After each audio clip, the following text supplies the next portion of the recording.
হত্যাকাৰী ফাঁসি লাগে, হত্যাকাৰী ফাঁসি লাগে, ফাঁসি অবিলম্বে আমি ক্ষান্ত না থাকবো। লীলা আৰু ৰাকেশৰ ন্যায় লাগে, লীলা আৰু ৰাকেশৰ ন্যায় লাগে, হত্যাকাৰীৰ ফাঁচি লাগে, হত্যাকাৰীৰ ফাঁচি লাগে, বিহু কমিটিক এৰেষ্ট কৰক, বিহু কমিটিক এৰেষ্ট কৰক, বিহু কমিটিক এৰেষ্ট কৰক, বিহু কমিটিক এৰেষ্ট কৰক, আমাক উচিত তদন্ত লাগে, হত্যাকাৰীৰ বিচাৰ লাগে, আমাক উচিত ন্যায় লাগে, হত্যাকারী মৃত্যুদণ্ড লাগে। 4:30 অলপ বেছি হৈছে। শব্দ শুনিছে, শব্দ শুনিছোঁ, ধাম ধুম আৰু শব্দ আৰু শব্দ শুনাৰ পিছত আমাৰ মাইকী মানুহে ক'ব দিলক, এই তাহাৰ ঘৰটো ভাঙিল নেকি, ঘৰটো ভাঙিল নেকি, বুজিছা। এই তেতিয়া আমি আৰু উঠি আৰু দৌৰা দৌৰি চব মানুহ আহিল আৰু তাৰপিছত সিহঁতে 2খন গাড়ী জাঠি জেং লৈ আহিছে, কৈছে ওলাই নাহিবি কোনো, ভয়তে কোনো অহা নাই, জ্বলাই দিলে। জ্বলাই দিলে, চব পেট্ৰল ঢালি দি, মানুহ নাই কোনো।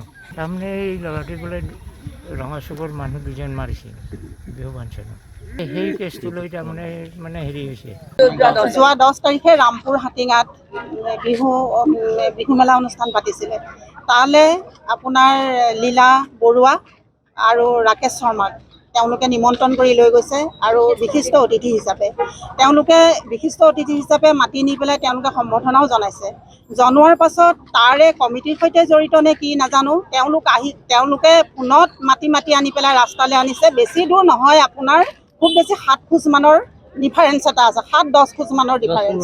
ৰাস্তালৈ মাতি আনি মানুহৰ ঘৰৰ পদূলিৰ সন্মুখত ডেগাৰেৰে সানি খুচি হত্যা কৰিছে।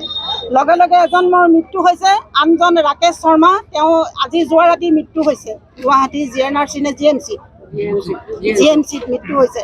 গতিকে চাওক, তেওঁলোকে যিটো অনুষ্ঠান পাতিলে বিহু অনুষ্ঠান, সেই অনুষ্ঠানটো বোলে আপোনাৰ থানাৰ পাৰ্মিশ্যনো লোৱা হোৱা নাই, থানাৰ পাৰ্মিশ্যন অবিহনে তেওঁলোকে বিহু মেলা পাতিছে। আৰু য'ত হত্যা কৰিছে ত'ত তেওঁলোকৰ প্ৰত্যক্ষদৰ্শীও আছে। এতিয়া প্ৰত্যক্ষদৰ্শীও নিমাত। আৰু যেনেকুৱা ধৰণৰ ঘটনা ঘটিছে নিঃশংকভাৱে, যে জয়কান্ত বৰ্মন তেওঁ এই আগতে 2 নং বাটমাৰীত তেওঁ ল'ৰা এজনক হত্যা কৰিছে। সেই ল'ৰাজনৰ লীলাৰে বৰুৱাৰ বিশেষৰ ককাই। গতিকে তেওঁ এতিয়ালৈকে 3টা মানুহক হত্যা কৰিছে আৰু তেওঁৰ লগত জড়িত আছে তেওঁৰ ভায়েক, তেওঁ কোনোবা বংশ পৰিয়ালৰ মানুহো জড়িত আছে বুলি আমি ইতিমধ্যে গম পাইছোঁ।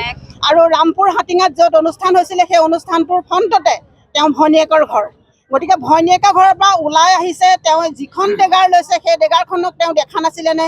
ইতিমধ্যে কোৱা শুনিছোঁ যে তেওঁ ইতিমধ্যে প্ৰচাৰো কৰিছে যে আজি বিহু কমিটিত ঘটনা এটা ঘটিব বুলি থানালৈ ইনফৰ্মেশ্যন দিয়া বুলিও আমি কাৰোবাৰ মুখে গম পাইছোঁ। কিন্তু কিমান দূৰ সত্য সেইটো কথা আমি গম পোৱা নাই।